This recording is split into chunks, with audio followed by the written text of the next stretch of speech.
Bonjour à tous et bienvenue sur ma chaîne La Bibliothèque d'Emilia.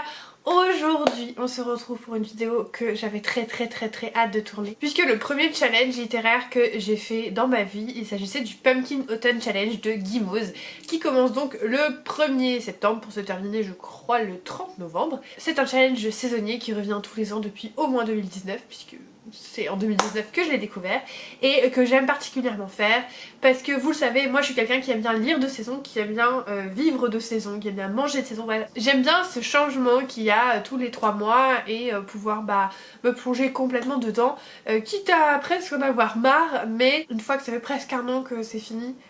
Par exemple, un truc tout bête, mais tout l'automne et tout l'hiver, j'ai fait de la soupe courge châtaigne qui était ma préférée. À la fin j'en pouvais plus et maintenant j'ai hâte de remanger de la soupe courge châtaigne. Voilà, pour vous dire, j'aime bien le fait de se plonger à fond dans quelque chose, puis après ne plus le faire pendant quelques temps et puis avoir hâte d'y retourner. Voilà, c'est un peu ma personnalité et du coup j'aime bien toutes les saisons. Mais ce challenge, c'est un peu le premier que j'ai fait, donc il est un petit peu cher à mon cœur. Je vous mets évidemment la vidéo explicative de Gimoz en barre d'infos parce qu'elle expliquera son challenge bien mieux que moi. Et bah écoutez, si t'avais que ce nez un petit peu enrhumé, que je vous présente ma pile à lire et oh là là, j'ai vraiment déjà trop hâte d'être à lundi le 1er septembre pour pouvoir commencer. Donc bah, je vous propose qu'on ne discute pas plus longtemps et qu'on s'y mette. Comme toujours, il y a 3 menus et on commence par un grand classique du Pumpkin Autumn Challenge. Il s'agit de Automne frissonnant avec la première catégorie qui s'appelle, alors je suis obligée de prendre mon téléphone parce que c'est très long, l'esprit et le corps en un instant séparés se retrouvent et s'épousent pour l'éternité. C'est très joli d'ailleurs. Avec les mots-clés Halloween, fantôme, possession, exorcisme, insectes et comédie. Et évidemment, c'est un rapport avec Beetlejuice et moi je vais prendre le terme fantôme puisque il y a une nouvelle sortie que je ne vous ai pas encore montrée en book haul que j'ai reçue il y a vraiment très peu de temps et qui rentrera très bien dans cette catégorie.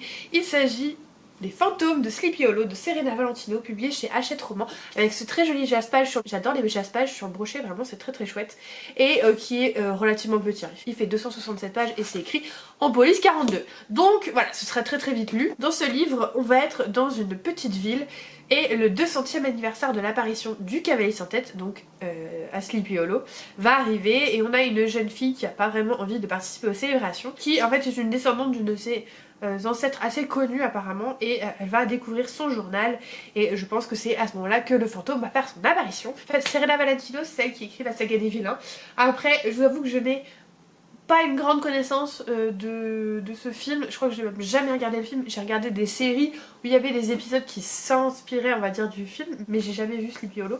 Du coup, j'en attendrai peut-être aussi moins au niveau de la réécriture parce que j'irai un petit peu l'aveuglette. Et la deuxième sous-catégorie s'appelle Fenêtre cassée, porte ouverte. Et là on a horreur, huis clos, piège, peur, suspense, thriller ou créature.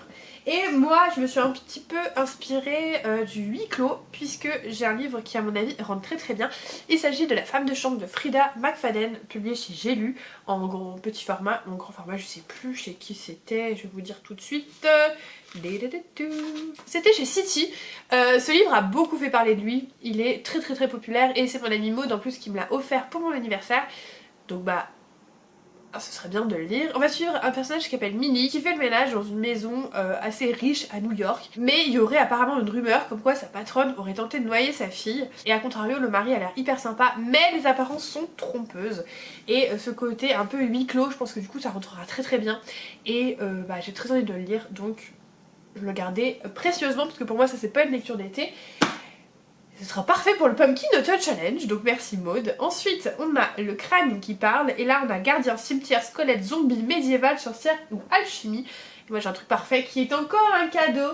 Il s'agit d'un cadeau de ma chère Aurélie, je vous enlève le petit mot, avec la balade de Heart et Mercy de Megan Bannon, publiée chez Milady, qu'elle a adoré et que je pense j'adorerais également. On va suivre notamment Mercy qui a une entreprise de pompes funèbres.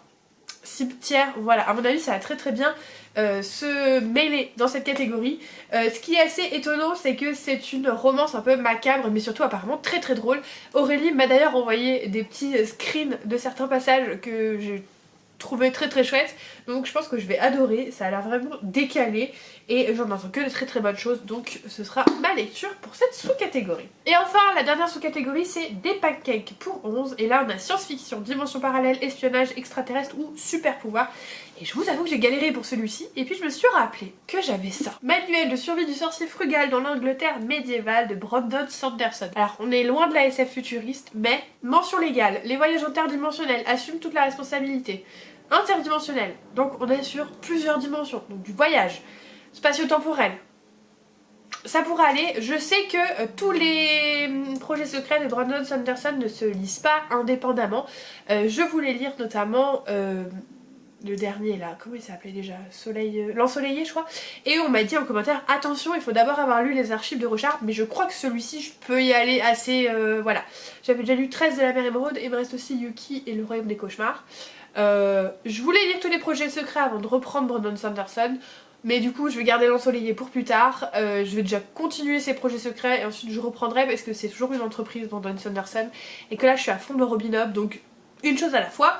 Mais du coup, il m'a bien sauvé celui-ci, puisqu'il rentre très bien dans la catégorie pour le voyage voilà, dimensionnel, et ce sera très très bien. Ensuite, le second menu s'appelle Automne douceur de vivre. C'est souvent mon préféré, et je vous avoue que c'est celui par lequel je vais commencer. Pourquoi? Parce qu'il est possible que je fasse quelques vidéos en rapport avec le Pumpkin Autumn Challenge. Je veux pas trop m'avancer, donc attendez-vous à rien, mais peut-être. Donc le premier c'est Take Care of Cinnamon Homes, et là il est question d'automne, tendresse, foyer, famille, singularité, cosy et gourmandise. Gourmandise! Anna Swensen, Meurtre et Carrot Cake, le tome 9 donc de Joanne Fluck. Je n'ai pas encore lu le tome 8, donc d'abord faut que je lise le tome 8. Mais ça va arriver. Anna Swensen, je vais toujours vous dire la même chose, mais c'est tellement vrai. C'est une pâtissière qui en fait se trouve toujours au mauvais endroit au mauvais moment et tombe toujours sur un cadavre. Mais elle va aussi aider les autorités et ça c'est plutôt chouette. Et donc on va la voir dans ses petites enquêtes. Elle est souvent aidée de sa sœur Andrea qui est mariée d'ailleurs à un shérif et ça c'est plutôt pratique. Et aussi il y a un triangle amoureux avec Norman qui est dentiste et Mike qui est lui l'adjoint du coup du shérif. Donc qui travaille avec le mari de sa sœur. Il y a plein de connexions, mais c'est une saga tellement chouchou. Objectivement, il y a des choses que j'aime pas, enfin que j'aimerais pas dans d'autres sagas, mais ça c'est tellement ma saga chouchou, je vous jure, c'est une bulle de douceur. Donc c'était évident que j'allais mettre un Anna Swensen dans cette catégorie. D'ailleurs, je vous l'ai pas dit, mais je vous présente pas ma pile à regarder tout simplement parce que je vais attendre. Dans le sens où je vais étaler ce challenge sur 3 mois. Et en fait souvent il y a des films et séries qui sortent sur les plateformes à peu près en septembre-octobre qui sont parfaits et autant en livre j'ai de quoi faire, autant en série il y en a beaucoup que soit j'ai vu, soit ne m'intéresse pas sur les plateformes, tout ne m'intéresse pas et du coup j'ai pas envie de faire une pile à regarder prévue, je vais juste la faire petit à petit et limite peut-être me la faire mois par mois. Donc voilà, petit laïus, on va passer à la deuxième sous-catégorie qui s'appelle La délicieuse malaventure de Sadima. Et là on est sur conte, réécriture, adolescence féministe, déconstruction et genre. Et moi j'ai pris conte. Voilà. Puisque dans ma vidéo des 24 livres pour 2024, je vous parle des 12 livres que 12 amis m'ont choisi. Et notamment Manon de Vibration littéraire m'a choisi Rose éternelle de Ophélie Duchemin et donc réécriture de conte de La Belle et la Bête. Pour moi ça marche très très bien. On suit Méliane qui va avoir son destin guidé par un mystérieux arbre. Et à l'ombre de cet arbre rôde la bête. Voilà. Je sais ce qui va se passer parce que j'ai lu Murmure de l'océan et qu'en fait il fallait les lire dans l'ordre. Mais il est temps que je le lise pour pouvoir finir avec Fil d'or qui est la réécriture de réponse. Que je n'ai pas encore parce que je voulais d'abord lire le premier tome avant de finir la saga. Ça me semblait plus logique. La troisième sous-catégorie s'appelle CAD, je suis contente d'être tombée de cet arbre. Là il est question d'amitié, aventure, bande dessinée, anxiété, santé mentale et lumière. Puisque pour ça j'ai choisi un livre que je n'ai pas encore qui s'appelle Une vie impossible que je vais recevoir dans 2-3 jours. C'est écrit par Matt Haig et c'est publié chez Nami. Et en fait on va suivre une femme d'un âge assez mûr qui s'ennuie à la retraite chez elle avec ses chats. Et elle va apprendre qu'une ancienne connaissance, une ancienne amie à elle mais qu'elle a pas vue depuis hyper longtemps, va lui léguer une maison, je crois que c'est à Majorque. Et elle va tout quitter pour aller dans cette maison et essayer de comprendre pourquoi cette personne à qui elle n'a pas parlé pendant des années lui a légué une maison. Et je pense que du coup ça va être comme toujours avec Mad Egg, pas mal de développement personnel en sous-texte on va dire. Et du coup l'amitié aussi avec la personne qui lui lègue la maison. Enfin voilà, je trouvais que ça rentrait plutôt bien dans le thème. Je vais ouvrir un petit peu parce que là on dirait qu'on est en pleine nuit. C'est bien comme ça. Et donc la dernière sous-catégorie s'appelle Je crois bien n'avoir songé qu'à vous seul. Et là c'était une référence à Orgueil et Préjugés. Avec donc Orgueil, Préjugés, Amour, Célibat, Classique, Sarcasme, Verbe, Satire. Alors Orgueil et Préjugés, je l'ai déjà lu 1000 fois. J'ai lu tous les romans de Jane Austen, donc je vous avoue que là j'étais un peu coincée sur. Parce que c'est un peu compliqué comme catégorie, mais je me suis raccrochée à l'époque on va dire. Je sais pas si c'est exactement la même époque, c'est pas exactement, mais quand même on s'en rapproche. Et du coup j'ai décidé d'y mettre La Duchesse de Buckingham de Shannon Menka, publié chez Hurlevent. Avec donc Helena Quincy qui est la fille du comte de Winchester en Angleterre en 1841 qui va l'amener dans l'entourage de la reine Victoria. C'est pas exactement la même époque hein, parce que Orgueil et Préjugés c'est un peu plus tôt. Mais on reste quand même dans cette époque un petit peu anglaise, un peu... alors pas à la Régence parce que du coup c'est l'ère victorienne, mais quand même c'est honnêtement ce qui allait le mieux parce que Orgueil, Préjugés c'est un peu compliqué à placer dans les mots-clés, je vous avoue. Et du coup, je me suis dit que ça passerait. Ça passe. Vous savez quoi? Ça passe. On va donc passer au dernier menu qui s'appelle Automne crépusculaire. Et celui-ci, je crois que c'est le nouveau, puisque chaque année, il y en a 2 classiques et un nouveau, si je me trompe pas. Vous avez Automne frissonnant et Automne douceur de vivre qui reviennent tous les ans. Et chaque année elle fait un thème un petit peu. Alors cette année c'est les rêves des papillons de nuit je crois. Donc les phalènes. Elle a tourné un petit peu tout son challenge autour de ça, donc automne crépusculaire. La première sous-catégorie qui s'appelle le règne des phalènes. Âme, vie, mort, messager, magie, transformation, ombre, animal et nocturne. Et moi j'ai choisi ombre puisque je suis partenaire avec Hugo Stardust cette année et qui vont sortir la suite d'un livre que je n'ai pas encore lu. Donc il est temps que je le lise. Il s'agit de Le Manoir de l'Exage de Lyndall Clipston, publié chez Stardust. Et pourquoi? Parce que, alors déjà en fait c'est un manoir avec une famille et des rumeurs sur un jeune homme qui aurait noyé toute sa famille quand il était enfant. Et le manoir est un peu étrange et il semblerait qu'il y ait une sombre magie avec des ombres dans le lac, donc lake, qui est juste à côté du manoir. Voilà, je me suis dit que ça rentrait plutôt bien. Et en plus, il faut vraiment que je le lise parce que, comme je vous disais, la suite va sortir et Stardust va me l'envoyer parce que Stardust, ils envoient toutes les publications aux partenaires. Donc, il faut que je le lise. Voilà. Ensuite, on va passer à la deuxième sous-catégorie qui s'appelle Voyageuse contemplant une mer d'étoiles. Et là, c'est romantisme, poésie, lyrisme, mystère, rêve, cauchemar, émotion, vague à l'âme. Et moi, je me suis vraiment concentrée sur le côté un peu poétique, vague à l'âme, et parce que j'ai un super roman qui s'appelle Conseil de lecture pour âme égarée de Sarah Nisha Adams, publié chez Nami. Vous le savez, j'adore cette maison d'édition. On va suivre en fait une bibliothèque où Alisha travaille pour l'été, et pour ne pas s'ennuyer, elle va découvrir plein de romans, dont Orgueil et Préjugés, mais bon, je voulais pas baser la catégorie d'avant juste là-dessus. Et en fait, elle va rencontrer un monsieur qui est un peu solitaire, un peu triste, qui vient lui demander conseil, et elle trouve dans cette âme égarée un ami avec qui échanger sur ses lectures et surmonter ses peurs et ses peines. Et je trouvais que ça rentrait quand même vachement bien dans la catégorie. Et c'est un livre qu'on m'a offert quand je suis partie de Lyon. C'est mes collègues qui me l'ont offert. Donc ça fait déjà un an, ce serait peut-être temps de le lire. Et puis finalement c'était bien que je l'ai gardé parce que je trouve qu'il va très très bien dans cette catégorie qui a l'air toute douce. Donc voilà. Ensuite la sous-catégorie d'après c'est la chute de l'or ailé avec ange déchu, éthéré, prophétie, mémoire, roman choral, fleurs envoûtant et évanescent. Et là j'ai décidé d'y mettre Le Maître des Chagrins de Justin Cole, le deuxième tome des Dieux silencieux.